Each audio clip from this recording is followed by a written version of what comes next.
Dear students, इस session में हम लोग डिस्कस करेंगे सोशियोलॉजी ऑफ डेंटल हेल्थ, जिसे हम ओरल हेल्थ भी कहते हैं।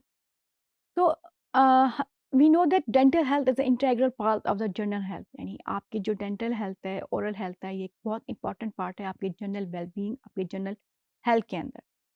Healthy and efficient dentition contribute substantially toward general wellbeing. अगर आपकी डेंटिशन ठीक है, आपकी ओरल हेल्थ अच्छी है, आपकी ओरल हाइजीन अच्छी है, तो it contribute toward the general wellbeing of any person. अगर let's see the definition of oral health की डेफिनेशन क्या है? How can we define the oral health? Oral health is such a standard of health of teeth, their supporting structure and other tissues of the mouth and of dental efficiency, and in case of any patient is reasonably having regard to the needs to safeguard its general health। यानी जो भी oral health में आपके dental tissues हैं, dental supporting structures हैं, वो सारे आपके ओरल हेल्थ के अंदर इन्वॉल्व होते हैं। जो 2 बहुत इम्पोर्टेंट डिज़ीज़ हैं, जो बहुत ज़्यादा प्रेवलेंट डिज़ीज़ हैं इन डेंटल हेल्थ के अंदर, one is dental caries and other is periodontal disease. Although ये दोनों डिज़ीज़ जो है लाइफ थ्रेटनिंग नहीं है, इससे किसी की जान को खतरा नहीं होता, बट ये है कि इससे आपकी काफ़ी, अगर आपकी डेंटल हेल्थ अच्छी नहीं है, you are suffering from any periodontal disease और डेंटल कैरीज़, तो आपका काफ़ी जो सोशली आप इफ़ेक्ट होते हैं, आपका हेल्थ इफ़ेक्ट होता है, आपकी और च्यूइंग प्रोसेस ठीक नहीं होती, च्यूइंग ठीक नहीं होती तो आपका डाइजेशन ठीक नहीं होता, डाइजेशन ठीक नहीं होता तो आपकी ओवरऑल हेल्थ के ऊपर इस पे इफ़ेक्ट आता है। अगर अब आप सोशियोलॉजी ऑफ डेंटल हेल्थ को देखें तो लेट्स सी कि जो पहले डेवलप्ड कंट्रीज़ थी, उनके अंदर ये प्रॉब्लम बहुत ज़्यादा था। मीन के डेंटल केरीज़ भी थी, पेरियोडोंटल डिज़ीज़ भी थी, जिसकी वजह से उनका जो टूथ लॉस है, वो बहुत ज़्यादा था। But with passage of time, with proper behavioural intervention, with proper health education, with specific protection और विद हेल्दी डाइट, उन्होंने अपना इसको रिवर्स किया। मीन अब वहाँ पे डेंटल हेल्थ का इश्यू इतना ज़्यादा नहीं है। एक तो उनके पास रिसोर्सेज़ हैं, उनके पास वर्क फोर्स है to work against the dental health problem. लेकिन अगर हम सेम अगर इसको हम देखते हैं हम डेवलपिंग कंट्रीज़ के अंदर, अब ये प्रॉब्लम डेवलपिंग कंट्रीज़ के अंदर ज़्यादा प्रेवलेंट कर रहा है। उसके रीज़न क्या है डेवलपिंग कंट्रीज़ के अंदर? हमारे पास एक तो वर्क फोर्स इतनी ज़्यादा नहीं है, लोगों के पास इतने रिसोर्सेज़ नहीं है कि वो अपने डेंटल चेकअप करा सकें, या उनका नॉलेज नहीं है। मीन वो डेंटल हेल्थ को या ओरल हेल्थ को as a part of general health लेते ही नहीं है। वो ये समझते ही नहीं है कि जिस तरह से वो अपना पीरियोडिक हेल्थ एग्ज़ामिनेशन का कराते हैं, इसी तरह आपको उनका जो ओरल हेल्थ है उसका भी पीरियोडिक एग्ज़ामिनेशन कराना चाहिए। उसके अलावा अर्बनाइज़ेशन का जो फैक्टर बढ़ा है डेवलपिंग कंट्रीज़ के अंदर भी, उससे ये हुआ कि जो पहले फाइब्रस डाइट लेते थे, अब वो शिफ्ट हो गए हैं टू डाइट के ऊपर जो कि कार्बोहाइड्रेट रिच होती हैं। वो अगेन जो है आपकी डेंटल हेल्थ को सफ़र करता है।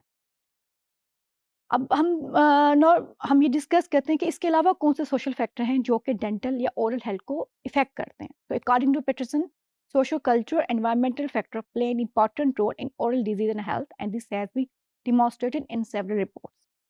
The social, economic, political, and cultural determinants of health are considered to be significant, and a better health can be achieved by reducing poverty. Main जो सोशल फैक्टर है, सोशल फैक्टर है वो poverty. अगर आपका socio economic status up होगा, आपका knowledge भी ज़्यादा होगा, आपके पास रिसोर्सेज भी होंगे कि आप जाके अपनी डेंटल हेल्थ को बेहतर कर सकें या अपनी जो डेंटल पीरियोडिक एग्जामिनेशन करा सकें। अगर हम अदर फैक्टर्स देखते हैं सोशो इकोनॉमिक फैक्टर्स के अलावा, तो हमारे पास क्या सर्टेन रेस है, certain education, income and occupation है, जो कि बहुत बड़े सोशल बैरियर्स हैं, age, general knowledge variation, multi culture issue. अब मल्टीकल्चर इशू के अंदर अगर हम जस्ट डिस्कस करते हैं मैटरनल एंड चाइल्ड है, तो हमारे यहाँ एक सर्टेन टैबूज हैं कि ड्यूरिंग प्रेगनेंसी और during the process of lactation, जब माँ अपने बच्चे को ब्रेस्ट फीड करा रही होती है, तो हमारे जो बुजुर्ग हैं वो हमें सर्टेन फूड्स के अगेंस्ट टैबूज देते हैं कि ये अंडा नहीं खाना, ये गर्म फूड है, या आपने ये फूड नहीं लेनी, ये माँ के लिए ठीक नहीं है, ये बच्चे के लिए ठीक नहीं है। इस सर्टेन टैबू से क्या होता है, सर्टेन जो इंपॉर्टेंट न्यूट्रिएंट हैं जैसे विटामिन ए है, आयरन है, कैल्शियम है, जो आपकी डेंटल ओरल हेल्थ आप माँ की और बच्चे की ओरल हेल्थ के लिए बहुत इंपॉर्टेंट होते हैं। जब वो बच्चे माँ को उस डाइट से डिप्राइव करते हैं तो माँ को न्यूट्रिएंट्स नहीं मिलते, जिसकी वजह से माँ और बच्चा मोर प्रोन हो जाते हैं toward the bad oral health और dental health of mother and child. इसके अलावा अगर हम देखते हैं जी, आपकी एजुकेशन, इनकम, आपका ऑक्यूपेशन, ये अगेन बहुत ज़्यादा इफ़ेक्ट करता है आपकी ओरल हेल्थ के ऊपर। अगर आपके पास एजुकेशन है, आपके पास नॉलेज है, आपके पास पैसा है, आप जाके अपनी ट्रीटमेंट ले सकते हैं।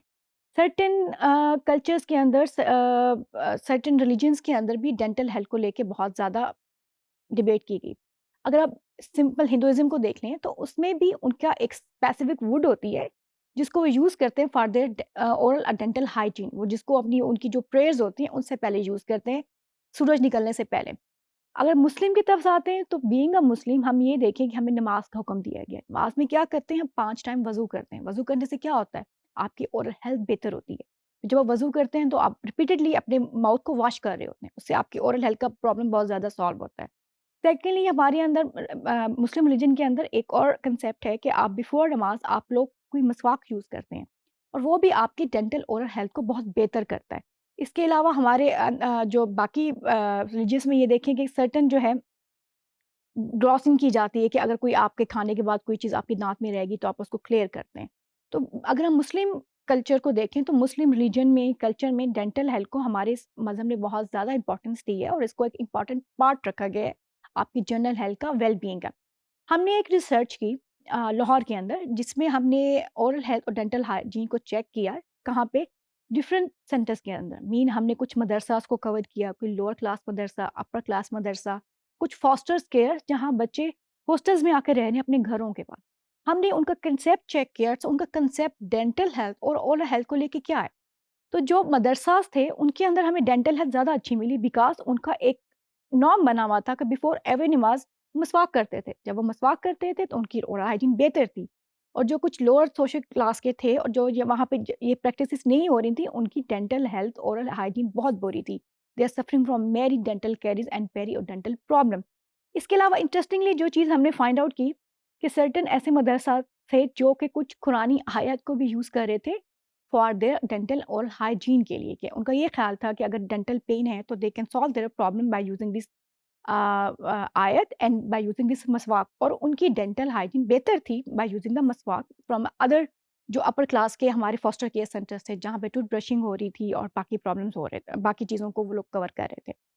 अच्छा, अब इसके अलावा जो अदर सर्टेन फैक्टर्स हैं डेंटल हेल्थ के अंदर जो कि कम्युनिटी हेल्थ सर्विसेज को इफ़ेक्ट करते हैं, उसमें सबसे पहले तो हमारे पास आ जाता है affordability of dental health services. Mean सबसे बड़ा काज़ लोगों के पास, लोग अफ़ोर्ड नहीं कर सकते क्योंकि हमारे जो डेंटिस्ट बैठे हुए हैं, उनके जो ये समझ लें जो फ़ी का चार्ज करते हैं फ्रॉम पेशेंट्स वो इतनी ज़्यादा हाई होती है, एक नॉर्मल पर्सन उसको अफ़ोर्ड नहीं कर सकता।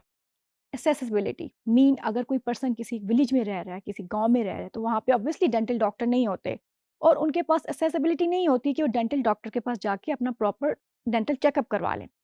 एक्सेप्टेबिलिटी मीन गवर्नमेंट लेवल पे कुछ प्रोग्राम चलते हैं फॉर डेंटल हेल्थ लेवल, कुछ जो प्राइवेट ऑर्गेनाइजेशंस हैं वो भी स्कूलों में जाके बच्चों के डेंटल ओरल एग्जामिनेशन करती हैं, तो वो भी पॉपुलेशन के होते ऊपर है कि आपकी जो पॉपुलेशन है, आपके जो लोग हैं, उनके पास इतना नॉलेज है कि वो उस प्रोग्राम को एक्सेप्ट कर सकें। कम्युनिटी पार्टिसिपेशन, आप कोई भी dental health, oral health hygiene का प्रोग्राम तब तक अपनी कंट्री के अंदर सक्सेसफुल नहीं कर सकते जब तक आपकी कम्युनिटी, आपके लोग आपके साथ प्रॉपर्ली इन्वॉल्व ना हो उस आपकी जो एक सर्विसेज़ हैं उसको फुलफ़िल करने के लिए।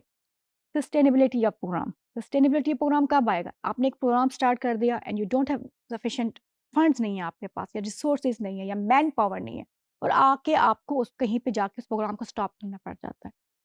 तो वो भी एक बहुत बड़ा फैक्टर है oral health, dental health, hygiene के अंदर। So these are the factor that are very important in dental health, are the sociology of dental health in many places.